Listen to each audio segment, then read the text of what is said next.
Hello again, Mrs. Schrader's 8th grade ELA. Today's tutorial is over how to add a new page to your Google site. We will use these new pages for your journal entries, which so far are going to be assigned as a weekly assignment. So the first thing that you need to do is get to your Google Sites. This is where you currently have your book blog. So if you have that link saved somewhere on your favorites, you can go straight through there, or you can, from my page on the 8th grade team's website, you can click on Google Sites. When you click on Google Sites, it will take you first to all of the Google sites that you have access to. So I have the one that I share with the 8th grade team. I have my personal portfolio, and then some of you have managed to share your site with me, giving me complete editing abilities. So I don't know if that was a good idea, but that's what you'll find when you click on the Google Sites link that is on my page. So I want to go ahead and just open up instructions for how to add a page. I'm going to do some adjustments here to my screen.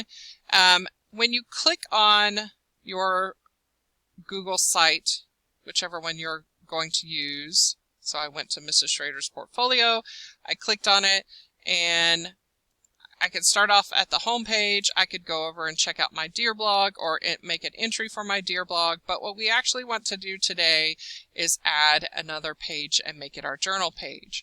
So the instructions are posted on Google Classroom. They're written instructions, but I'm also making this video so that you can have a visual if you're that kind of student who needs a visual. So the first thing it says, open your Google site. We've done that. At the right, click Pages. So it starts off on Insert. You'll want to click Pages. And then it wants you to point to Add. Now it doesn't show up as this image right here when you first open this site, but what you do see is a plus sign, and when you hover over the plus sign, it turns to plus new page or a new link. So we are adding a new page, so it's add new page. I'm going to call this new page 4th quarter journal, and done. We'll give it a second to add the page, and now we see it's here. So I could go home, Dear blog, 4th quarter journal. Now, the next thing we want to do is add a journal entry. At the right, you're going to go back over to Insert, and then you want to click Text Box.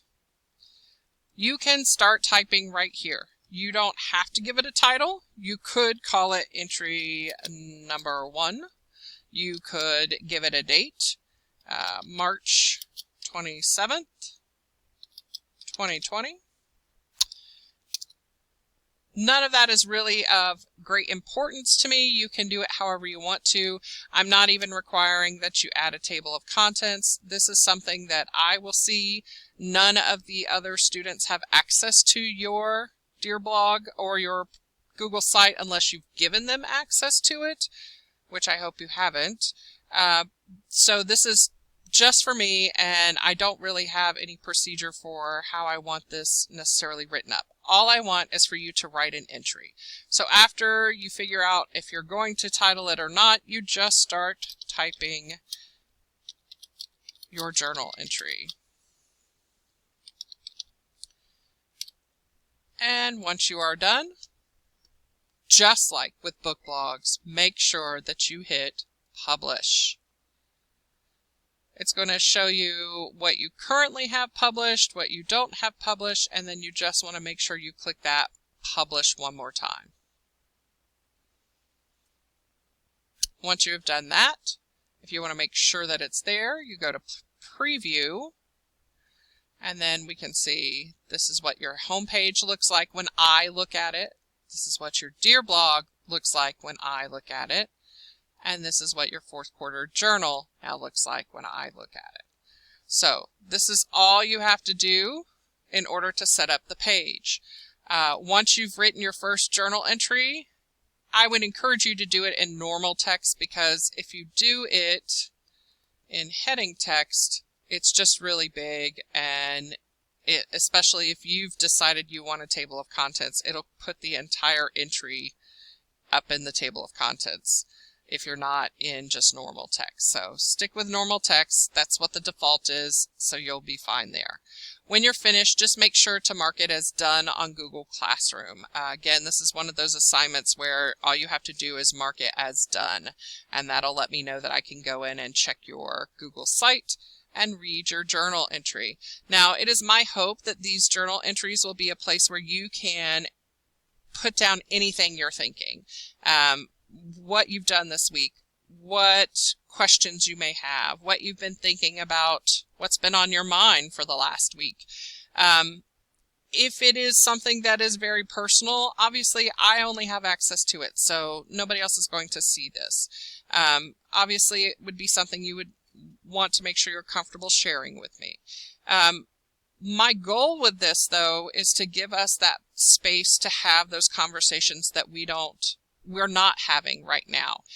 We don't have the ability to be in a classroom and have you guys come up and tell me about what's going on in your lives, or the new TV show that you started watching, or the song that you just heard that you love, or any of those conversations that we have at any time normally during a week. A lot of you guys love to share what's going on, and I love to share back with you. So my hope is that this is a place where we can at least start those conversations, and then if we find that we want to communicate a little bit differently, if we want to have a back and forth where I can comment on what you're thinking, or give you answers to your questions, then we might end up moving this over to like a Padlet or something of that nature that you're already used to using. So that's my goal with it, and I hope that it works for you all, and that you're able to really just get some thoughts down and get some writing done. So if you have any questions or concerns, you can email me. You can log into my Zoom office hours this week, or you can reach out through Google Classroom. So make sure you take advantage of all those options, and I will see you in the next video.